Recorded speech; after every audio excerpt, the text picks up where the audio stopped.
Bismillahirrahmanirrahim. Assalamualaikum warahmatullahi wabarakatuh.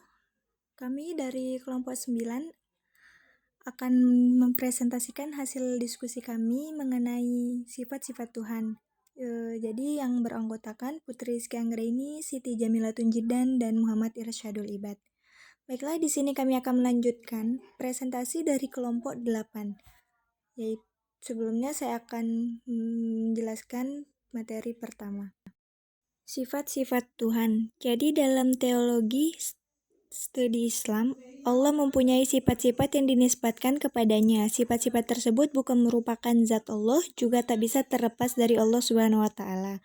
Jadi sifat-sifat Allah terbagi menjadi dua, yaitu sifat subutiyah dan sifat salbiyah. Di mana sifat subutiyah adalah sifat-sifat yang telah ditetapkan oleh Allah Subhanahu wa taala menjadi sifat dirinya dalam Al-Qur'an dan hadis Rasulullah. Sifat ini mempunyai sifat yang sempurna dan tidak sedikit pun memiliki kekurangan, yang termasuk sifat subutiyah misalnya al-haya atau hidup, ilmu, qudrah atau berkuasa, istiwa alal arsy atau bersemayam di atas arsy, nuzul atau turun ke langit dunia, mempunyai wajah, mempunyai dua tangan, dan lain-lain. Jadi sifat subutiyah ini terbagi menjadi dua lagi, yaitu sifat zatiyah, yaitu sifat yang senantiasa dan selamanya ada pada Allah SWT. Yang termasuk sifat zatiyah adalah al-ilmu atau mengetahui, al-qudrah atau berkuasa, al-hikmah atau bijaksana, al-ulu atau tinggi, dan al-azamah atau agung. Yang kedua, sifat salbiyah, di mana sifat salbiyah adalah sifat-sifat yang Allah nafikan dari dirinya, baik dalam Al-Quran maupun hadis. Sifat salbiyah ini semuanya sifat yang bersifat kekurangan dan tercela yang tidak layak dinisbatkan kepada Allah.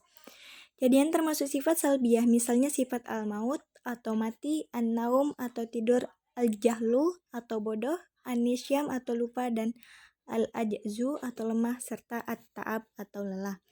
Jadi, sifat-sifat salbiyah ini wajib dinafikan dari Allah Subhanahu wa taala. Hal itu dikarenakan yang dimaksud dengan meniadakan sifat salbiyah tidak lain adalah menjelaskan tidak adanya sifat-sifat tersebut yang disebabkan adanya kesempurnaan lawan sifat tersebut.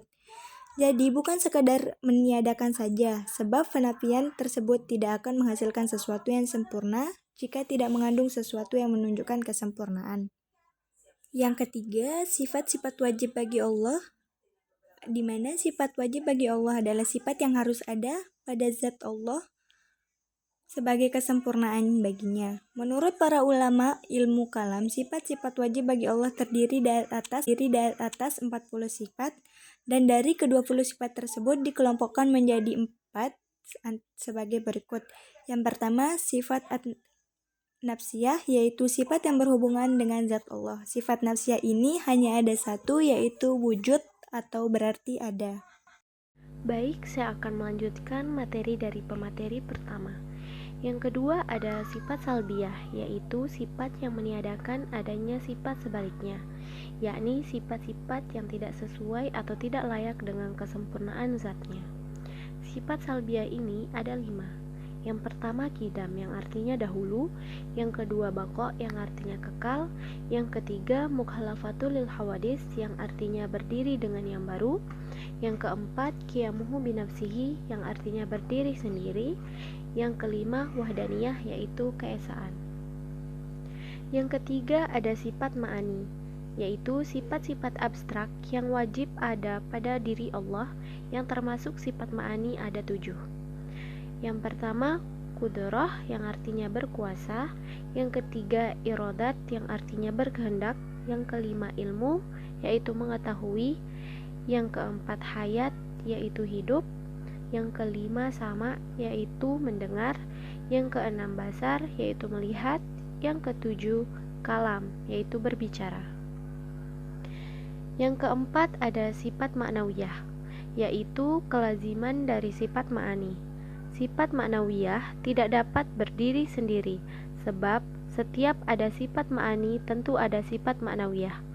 Jumlah sifat ma'nawiyah sama dengan jumlah sifat ma'ani, yaitu ada 7. Yang pertama qadiron, yang artinya maha berkuasa.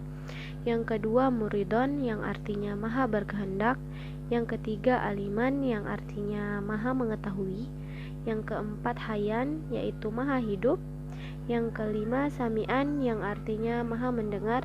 Yang keenam, basiran yaitu maha melihat. Dan yang terakhir, mutakaliman yang artinya maha berbicara. Selain sifat-sifat wajib bagi Allah, ada juga sifat-sifat mustahil bagi Allah. Sifat-sifat mustahil bagi Allah yaitu sifat yang tidak layak dan tidak mungkin ada pada Allah dan sekitarnya. Terdapat sifat tersebut dapat melemahkan derajat Allah Subhanahu wa taala. Sifat mustahil ini merupakan kebalikan dari sifat-sifat wajib bagi Allah. Karena itu jumlahnya sama, yaitu sebanyak 20 sifat. Adapun sifat-sifat mustahil tersebut adalah sebagai berikut. Yang pertama adalah sifat mustahil dari sifat nafsiyah, ada satu yaitu Adam, yang berarti tidak ada.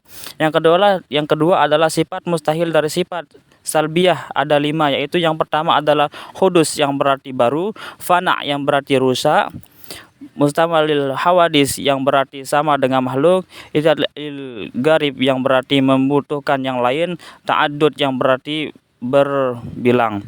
Yang ketiga adalah sifat mustahil dari sifat ma'ani, ada 7, yaitu yang pertama ajz yang berarti tidak mampu, harah yang berarti dipaksakan, jahal yang berarti bodoh, maut yang berarti mati, samam yang berarti tuli, ummi yang berarti buta, bukem yang berarti bisu.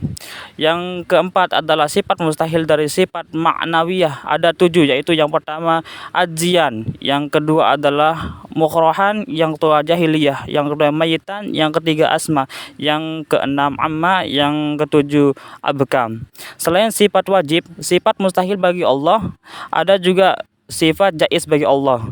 Kata jaiz merupakan bahasa berarti boleh. Yang dimaksud dengan sifat jaiz bagi Allah ialah sifat yang boleh ada dan boleh pula tidak ada pada Allah Subhanahu wa taala. Sifat jaiz ini tidak menuntut pasti ada ataupun pasti tidak ada. Allah bebas dengan kehendaknya sendiri tanpa ada yang menghendaki. Allah boleh saja tidak menciptakan alam ini. Jika Dia tidak menghendaki alam ini, pembagian sifat jaiz bagi Allah ini sangat berbeda dengan sifat wajib dan sifat mustahil. Sifat jaiz bagi Allah yang dimaksud dengan sesuatu yang mungkin terjadi adalah sesuatu yang boleh terjadi dan boleh juga tidak terjadi. Allah bebas menciptakan dan berbuat sesuatu yang tidak dikehendakinya.